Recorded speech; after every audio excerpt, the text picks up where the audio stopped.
Hello and welcome to Grody UnPrOfeSSiOnAL. My name is Justin McMenamy, and my mission is to share both profitable and painful leadership lessons acquired over a 20-year career as a misfit in corporate America. In this episode, I discuss the reasons behind suspending my career as a vice president in a rapidly growing business within a Fortune 500 company. To all employees, from Justin McMenamy, Vice President of Disruptive Products. After much consideration, conversation, and reflection, I have requested to step down from my role and transition for a season into an unpaid leave of absence. My passion for precision planting, the employees, the legacy, the customers, the dealers, and the mission remains. However, over the last few years, I have not been balanced in my approach to career, family, faith, health, or hobbies. I am seeking to take some time to rest, to recover, and to rewire in preparation for the next chapter, whatever that may be. I cannot describe how much joy and fulfillment the last 10 years at Precision have brought me. The mission has always been to change agriculture to the benefit of the underserved grower from a farm shop in Tremont. Having the opportunity to be a small part of that mission is something I am very humbled by. All the best, Justin M. Just like that, the end of a chapter. For more than a decade, I led within Precision Planting, a company born in a hog shed and grown into one of the largest ag tech businesses in the world. During my tenure, I led every aspect of the business, including a 6-month stint as the interim general manager. We navigated the choppy waters of the exit of a charismatic founder, ownership by 2 different parent companies, a failed acquisition attempt by John Deere, a successful defense in a patent infringement case brought on by a then slighted John Deere, the COVID pandemic, and the global microchip shortage, all while growing the business tenfold as we expanded both geographically and into new product categories. For 10.5 years, I poured a large fraction of my mental and emotional energy into the people, the products, the customers, the dealers, and ultimately the culture of precision planting. To some, this email was a shock, and to others, it was hardly a surprise. I want to spend a little time today talking through the path from near total mental, relational, and emotional immersion in a wildly successful business to ultimately electing to step away for a season. Stories of this type often have roots reaching back into childhood, and my story follows that pattern. My parents were and are amazing people. Throughout childhood, no matter the circumstances, I knew my parents were for me. They loved me, and they desired to support me in my pursuits.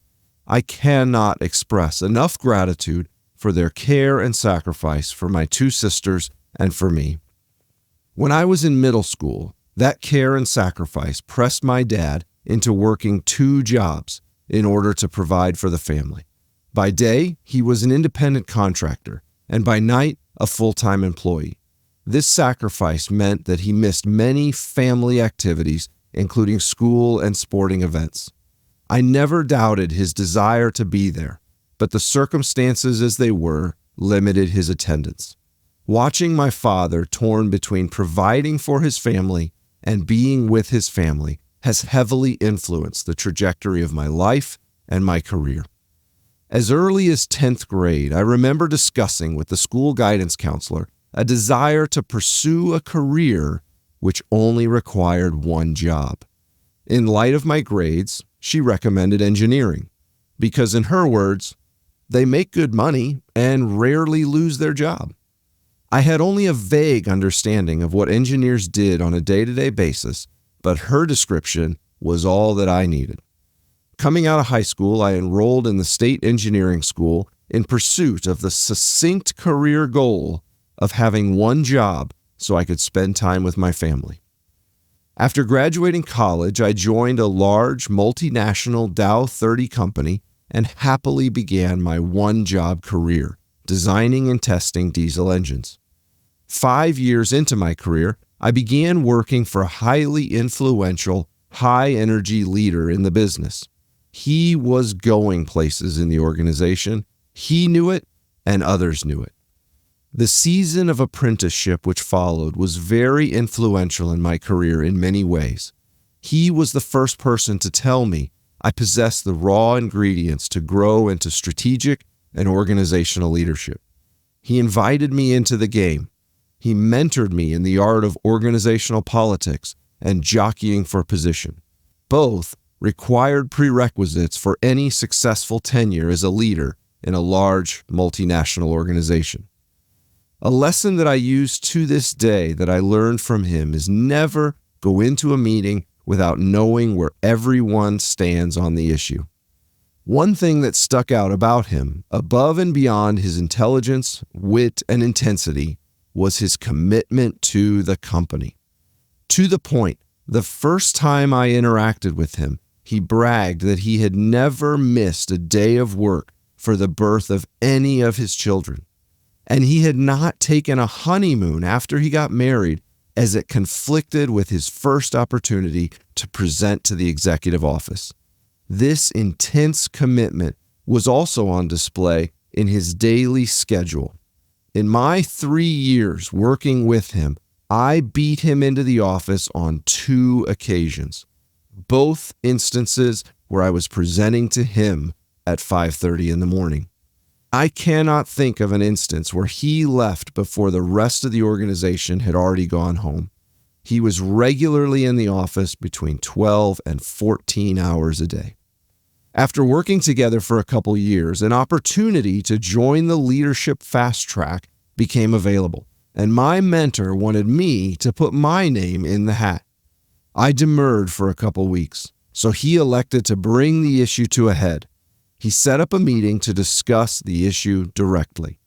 The night before our meeting, I wrote out my rationale for passing on the opportunity. I wrote it out because I respected him greatly, was deeply appreciative of the time and energy he had invested in my education, and I expected my refusal would be viewed as a squandered opportunity and ungratefulness for the mentorship I had been afforded. It turns out I was not wrong. 2 or 3 sentences into my prepared statements, he interjected, "You think my life is bullwinkle, don't you?" Now, he didn't actually say bullwinkle, but this is a family show, and I think you get the point. I said, "I don't think your life is bullwinkle. My goal from the beginning has been to have one job, and high-level leadership in this company requires 12 to 14 hours a day. That is not interesting to me." That conversation was the first of many across my career where I attempted to explain myself, and though the listener understood every English word I used, they ultimately did not comprehend what I was saying. Despite this interaction, I am eternally grateful for the knowledge and wisdom passed to me during those years of being mentored by this leader. Ultimately, the political nature of a large, hierarchical organization did not fit me well. So 10 years into my career, I transitioned to a small company in the middle of a cornfield called Precision Planting. When I arrived at Precision Planting, it was a company in transition. The charismatic founder had recently sold and exited the business. This exit threatened to form a crisis within the organization, as the company had looked to the founder for 20 years as the source of passion, priority, and pace. The industry, the dealers, and many of the employees expected Precision Planting to fade rapidly without the visionary founder at the helm of the ship. This crisis was accentuated by successive turnover in other leadership positions across the business, which is not uncommon after founders sell businesses. All of this to say, shortly after joining Precision Planting, the role of R&D manager opened. I applied for the role, as I felt my background, my personality, and my passions fit well with the stage and size of the organization. At this point, the R&D team consisted of about 25 employees, all of whom sat in a single room and worked on anywhere between 3 and 4 product development projects at a single time. During the interview, I told the hiring manager I was excited about the role. However, I was certain there would come a day where the organization would outgrow my personality and my leadership style. By this time in my career, I had observed that as an organization grows and ages, there is a general trend to put away things like risk-taking, autonomy, and experience-based decision-making in favor of pursuing alignment, collaboration, long-range planning, and metrics-driven decision-making. Knowing myself, my passions, and my skills, I foreknew that as those transitions took place, I would no longer be the best organizational fit for the role. Fast forward 10 years. The R&D department grew to over 200 employees, distributed across 7 locations in 4 countries. Any leader in a growing business is faced with a reality that the needs of the business evolve as the business grows in complexity. If the leader avoids this reality, there will be increasing strain on the leader and dysfunction in the organization. When a business is small and singularly focused on a succinct mission, a high-functioning, high-trust leadership team can absolutely fly. A tight-knit team can often respond quickly to emerging issues or opportunities. In larger organizations, there is lots of time and effort required to assess and align, and often the best outcome or path forward is not evident to everyone. A leader must decide if they desire to evolve with the changing needs of the business. As organizations grow, they typically prefer leaders which thrive in structure, process, and tight collaboration. For an adrenaline junkie, experienced in the art of ready, fire, aim, fire, this can be a difficult transition. Another possibility for a leader is to seek opportunities to continue developing specialty in a given set of leadership skills and situational tools, even if those skills ultimately fall out of style in the current position, therefore necessitating a role change for the leader.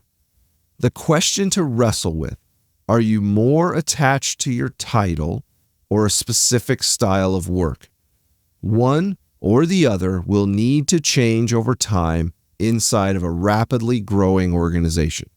For most, the thought of vacating a role in order to continue developing a specific set of leadership skills, it sounds like giving up. It sounds weak when compared to evolving to meet the needs of the growing business. For me, the question is not a matter of grit versus quit. Rather, it is a question of specialty versus generality. As a leader, you will collect but a few decades of leadership experience. Do you desire to hone your skills in a specific set of situations along the life cycle of a business? Do you want to be really good within a specific set of circumstances? Or do you desire to acquire a broader, more generic set of situational experience as a leader? Understanding that the acquired set of experiences are often dictated primarily by the needs of the business as opposed to your interests. There's not a right or a wrong answer, but a question of a specialist versus a generalist. The world needs both. The first person to open my eyes to seeking roles which intersect personal preference and demonstrated proficiency came from a Silicon Valley executive whom I briefly interacted with while working with the Climate Corporation. Over time, he discovered he was most passionate and best equipped to work in the chaos of founder-led pre-commercial companies. Ultimately, once the company was sold or transitioned into the scaling phase, he found his passion waned, and the skills required of his role diverged from those he cared to employ. Accordingly, he had worked for multiple founders over his career, and for each company, he elected to step out of his role shortly after acquisition. Now let's face it, most likely, he was giving me some noble explanation for his pursuit of the riches afforded employees 1 through 10 when startups are ultimately acquired. I'm not a fool. But his point is still valid. Inside a rapidly growing organization, almost every leadership job is evolving continuously. Across the growth curve, personalities and behaviors which were critical in early years become annoying or even hindering in later years. As a leader in a rapidly growing business, most will be forced to select job title or leadership persona. One of them will need to change as the company scales. During my precision planting tenure, I worked with numerous managers who privately shared that their role had outgrown their passions or their preferences. Consider an employee taking a production manager role inside of a rapidly growing organization. When taking the role, the production team may total 40 people working on a single shift at a single location. 4 years later, that same production manager may now be asked to lead leaders rather than individual contributors. The team may now encompass hundreds of employees operating across multiple shifts and multiple locations. It was never viewed as a bad thing when a valued employee raised their hand and said, "I don't think I like my job anymore." We always sought to have a role for employees who demonstrated the personality traits of humble, hungry, and smart. My experience is that employees willing and able to raise their hands and professionally share that they desire to step down from a role that they have held for years often most exemplify the traits of humble, hungry, and smart. Inside my role as the Vice President of Product, it was only a matter of time before the same reality emerged. Leading up to my decision to step back and take a sabbatical, the company growth strategy evolved from one entirely based on organic growth to include inorganic growth through acquisition. Over the course of 2 years, our organization acquired 5 businesses with the aim of integrating the group, along with precision planting, into a single business unit. Organic growth is characterized by seeking growth either in product, market, or distribution through the development or deployment of internal resources. Inorganic growth, on the other hand, seeks to acquire the skills, products, or markets of another organization. Neither are without challenges. Organizations often struggle with organic growth as entrenched leadership and employees seek to continue past successes by sticking to the proven playbook.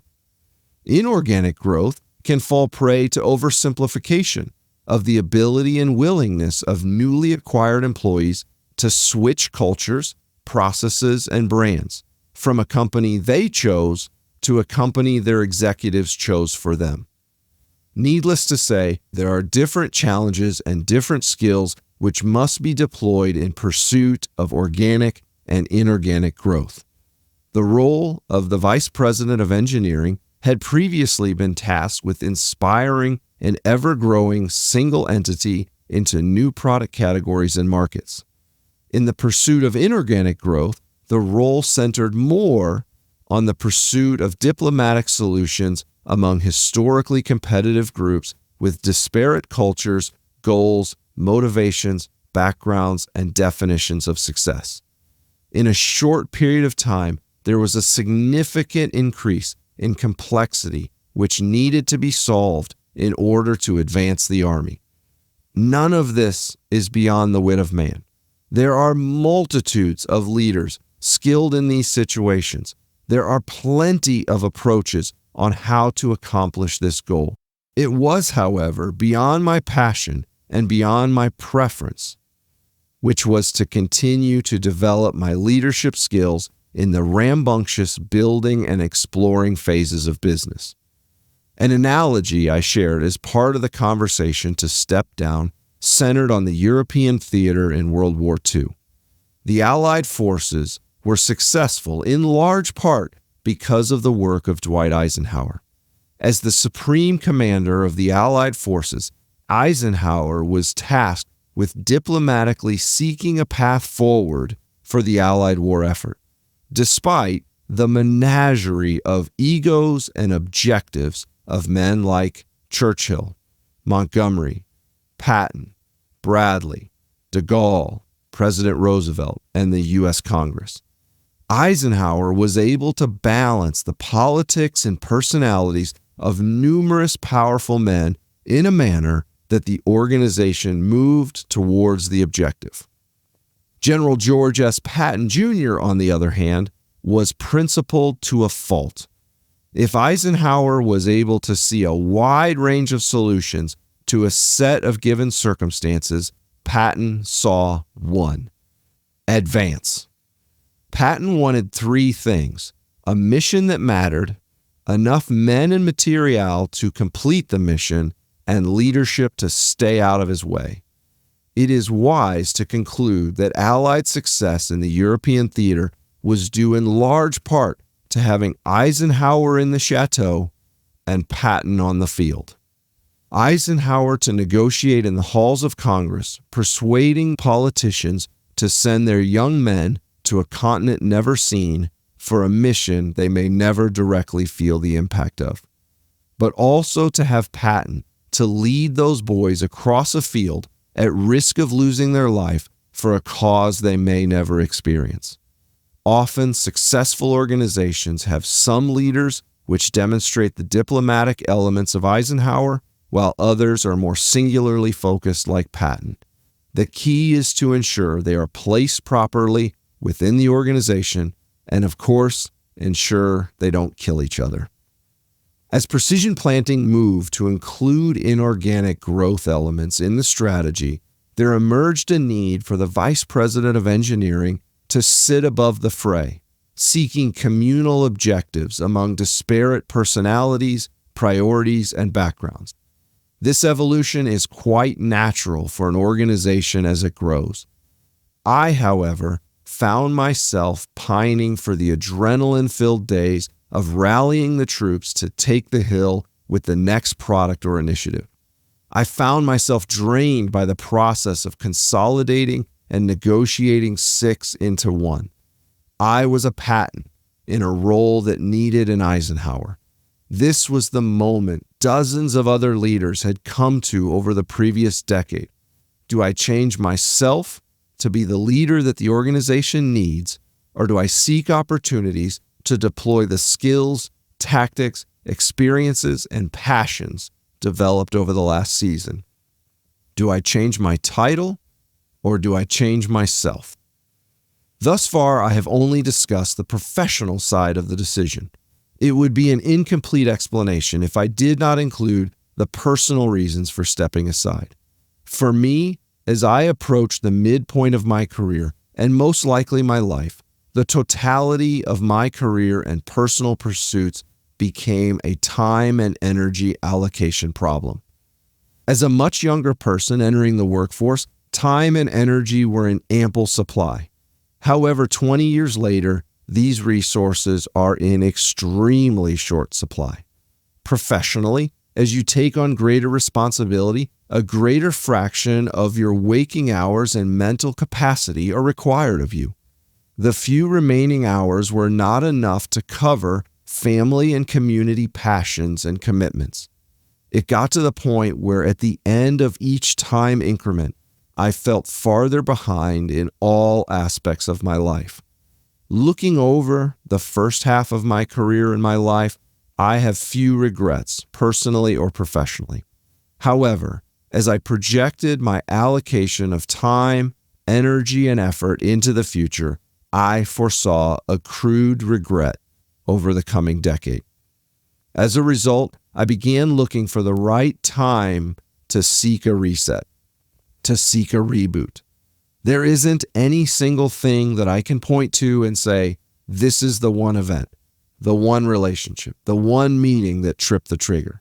Rather, it was a confluence of several shifting aspects of life and business which signaled the need for a change, even starting the change before I knew the next destination. I elected to take a halftime. The role of halftime for a football team is to 1. Recover from the first half. 2. Reflect on and assess the game that has been played thus far.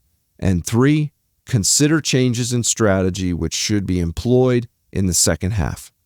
In Bob Buford's book entitled Halftime, he talks about a group of people that as they come to the middle of their career, they need a new stimulus, or they seek to transition their career from success to significance.